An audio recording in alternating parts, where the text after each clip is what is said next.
नमस्कार, मी अश्विनी देसाई. स्वागत आहे तुमचं माझ्या यूट्यूब चॅनलमध्ये, ज्याचं नाव आहे माझी साधी माणसं. आज आहे बेलवडे खुर्दमधील यात्रेचा दुसरा दिवस. आज आहे गुलाल खोबरे.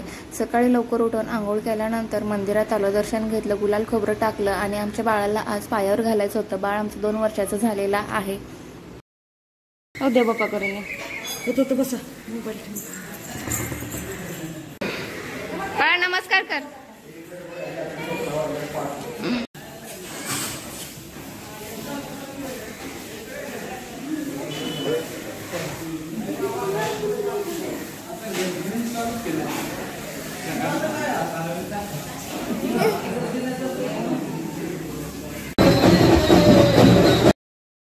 मंदिरात गुलाल खोबरे टाकून झाल्यानंतर आपल्या जिथे सासनकाठ्या नाचत होत्या तिथेच आम्ही जाऊन पोहोचलो.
गुलाल खोबरे छबिना झाल्यानंतर सर्वजण येऊन मराठी शाळेमध्ये विश्रांतीसाठी बसले होते.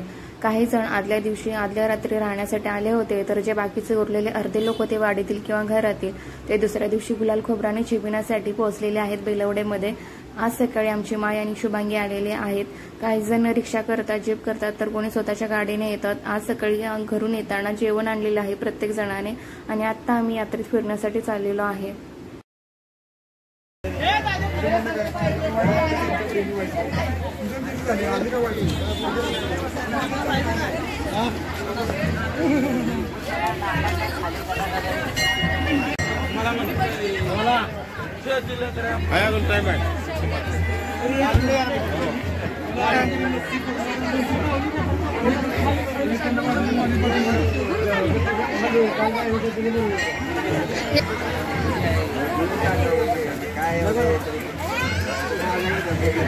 हाय हाय खातो. हा तिघांनी खावा असं बघू बघू. हा हा हा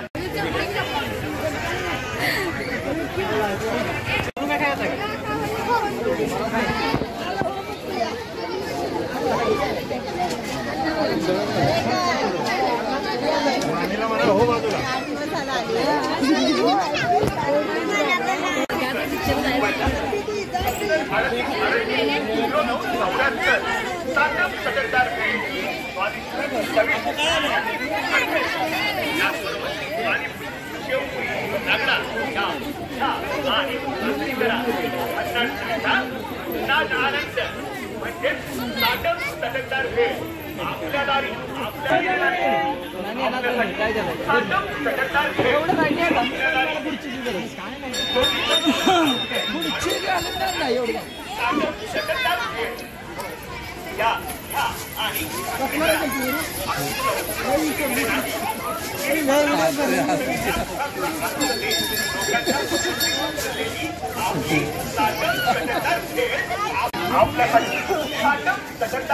तिकडले मंदिराला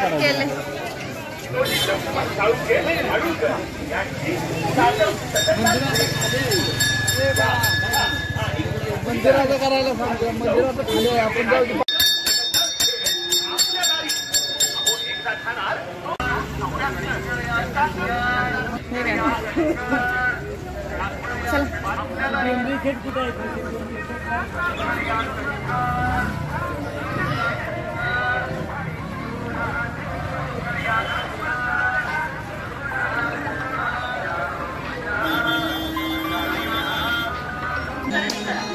तेव्हा महिला गेल्या तुमची आवडती इमिटेशन ज्वेलरी 100 रुपयापासून खरेदी विशाल इमिटेशन ज्वेलरी शोरूम या आणि खरेदी करा.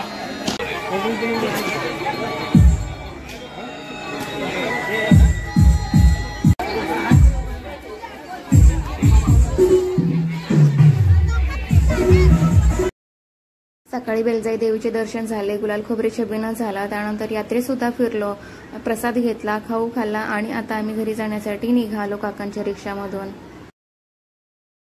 घरी जाताना वाटेतच बेलवडेमध्ये आपल्या बेलजाई देवीचे मूळ स्थान आहे जिथे तिथे रिक्षा थांबवून आम्ही पायवाटेने मंदिरात जाण्यासाठी निघालो.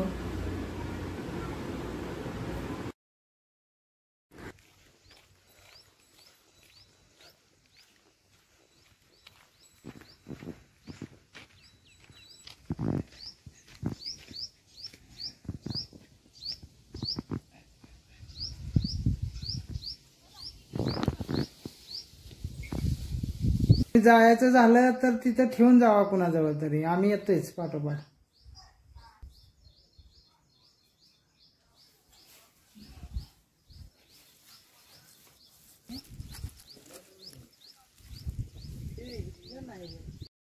बेलजाई देवीचे हे मूळ स्थान असून आता आम्ही पुढे दिवशीमध्ये पावनाई देवीचे मंदिर आहे तिथे आम्ही विश्रांतीसाठी थांबतो. दरवर्षी लग्न झाल्यानंतर आम्हाला बेलवडेमध्ये देवाच्या पाया पडण्यासाठी किंवा बाळ झाल्यानंतर देवाला पाया घालण्यासाठी यावंच लागतं.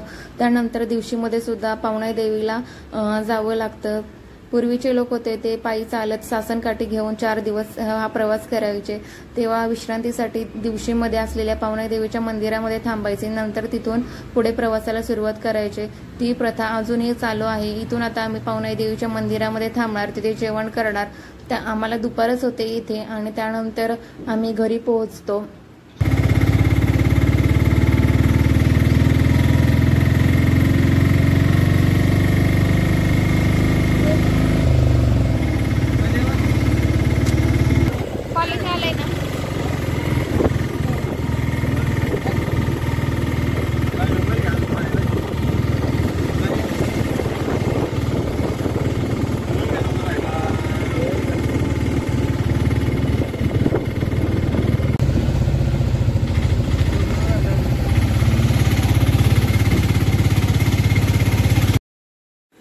आता आपण दिवशीमध्ये असलेल्या पावनाई देवीच्या मंदिराच्या परिसरामध्ये पोहोचलेला आहे. आपल्या आधी सुद्धा आपल्या गावातील लोक हे मंदिरामध्ये येऊन दर्शन घेतले त्यांनी आणि जेवण सुद्धा इथे केले. आता घरी जाण्यासाठी ते निघालेत. कोणी 2 व्हीलरवरून आले तर कोणी 4 व्हीलरमधून आलेला आहे. आता बघा सगळीकडे प्रखर कडक ऊन पडले दुपारच्या वेळेस. घरी जाण्यासाठी आम्हाला हे बघा इथेच दुपार होते आणि यात्रेच्या दिवशी नॉनव्हेज असतं, पण आता हा एवढा प्रवास करायचा आहे आपल्याला पाटणच्या घाटातून आणि घरून आपल्या सर्वांनी जेवण आणलेलं आहे सकाळी येताना. आणि ते बघा हे पिण्याचं पाणी आहे, तिथेच विहीर आहे, पायी तिथे वगैरे धुवायचे हातपाय आणि नंतर मंदिरात जायचं, दर्शन घ्यायचं देवीचं आणि आपण इथे येतो विश्रांतीसाठी. आपले पूर्वज यायचे, ती प्रथा अजूनही चालू आहे पद्धत. आणि इथे आपण वर्षाला येतो, वर्षातून एकदाच येत असतो किंवा लग्न झाल्यानंतर किंवा बाळ झाल्यानंतर बेलवड्यातून आपण पाया पडून येताना इथे पाया पडतो आणि नंतर घरी जातो. हे बघा पावनाई देवीची प्रसन्न अशी मूर्ती आहे. आणि इथे आपण नारळ सुद्धा फोडतो एक राखणीचा म्हणून, आपल्या मर्जीने फोडतो. किंवा इथे ना आपली बेलवडीची यात्रा झाल्यानंतर पावनाई देवीची यात्रा असते.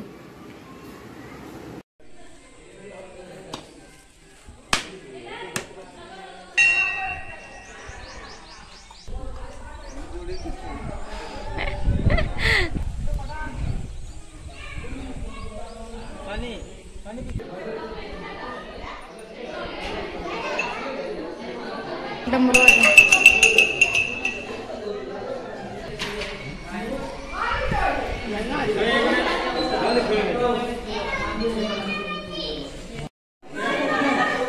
सर्वात शेवटी ट्रॅक्टरमधून आलेले हे लोक आहेत आणि जेवायला बसलेत. आता आमचं जेवण झालेलं आहे. आर्यन सुद्धा आमचा ट्रॅक्टरमधूनच आलेला आहे. आमचं जेवण करून झाल्यानंतर आम्ही घराकडे जाण्यासाठी निघालो.